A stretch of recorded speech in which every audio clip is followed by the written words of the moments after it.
Pozdravljeni, dragi otroci! Prijazno dobrodošli v mojem knjižnem kotičku.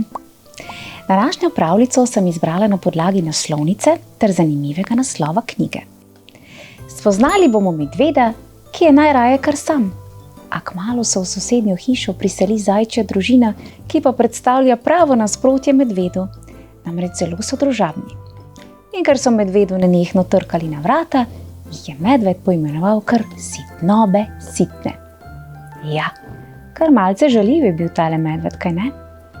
Otroci, hitro se udobno namestite in prisluhnite pravljici z naslovom Sitnobe sitne.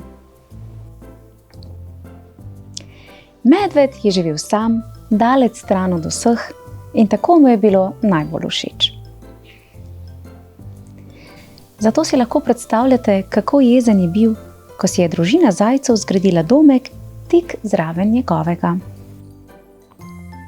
Komaj so se zajci vselili, je že tok tok potrkalo po vratih.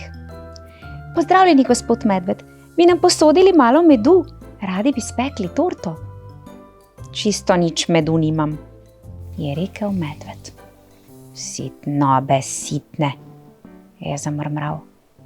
Potem si je nalil skodelico čaja, vanjo kanil kapljo mleka in noter vmešal 10 žlic medu. Že se je hotel usesti, takrat pa tok tok. Pozdravljeni, gospod medved, bi nam prosim pomagali nasekati malo drv? Ne, je rekel medved. Preveč dela imam, da bi vam lahko pomagal. Medved je dremal pred kaminom, takrat pa tok tok. Kaj pa je zdaj? Je zagotrnjal. Pozdravljeni, gospod medved, bi zamenjali nekaj knjig z nami? Ne, nobenih knjig ne bom menjal. Medved se je ravno usedel k večerji, takrat pa tok tok.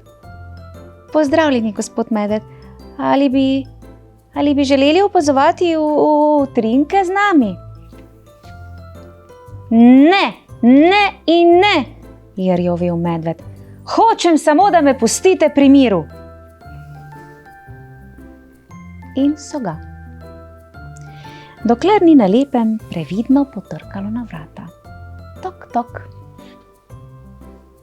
Ampak na vratih ni bilo nobenih zajcev, samo košara. V njej je bila torta, nekaj drv, knjiga in sporočilo. Pisalo je: Dragi gospod medved, vemo, da nimate medu, da bi si spekli torto, zato smo jo mi spekli za vas. Upamo, da si boste z drvmi zakurili prijeten ogenj, da vam bo toplo. Pomislili smo tudi, da bi mogoče radi prebrali našo najljubšo knjigo Zajčji vodnik po galaksiji. Govori o zvezdah, planetih in vesolju. Vaši sosedje, sitnobe sitne. Medved je pojedel torto, zakuril ogenj in pred spanjem prebral knjigo. Zaspati pa ni mogel. Prvič v življenju se je počutil osamljenega. In odločil se je, da bo storil nekaj, česar ni še nikoli. Odpravil se je na obisk k sosedom. Od takrat je medved z zajci preživel veliko časa. In veste kaj?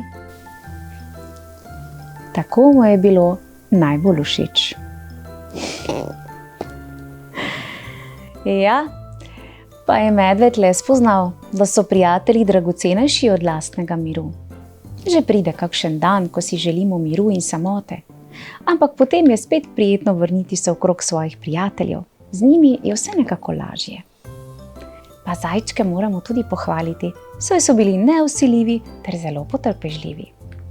Zamisel s košaro je bila res genialna. Otroci, lepo kukajte še v moj knjižni kotiček in prisluhnite še kakšni zanimivi pravljici. Uživajte in se kmalu spet vidimo. Čau, čau!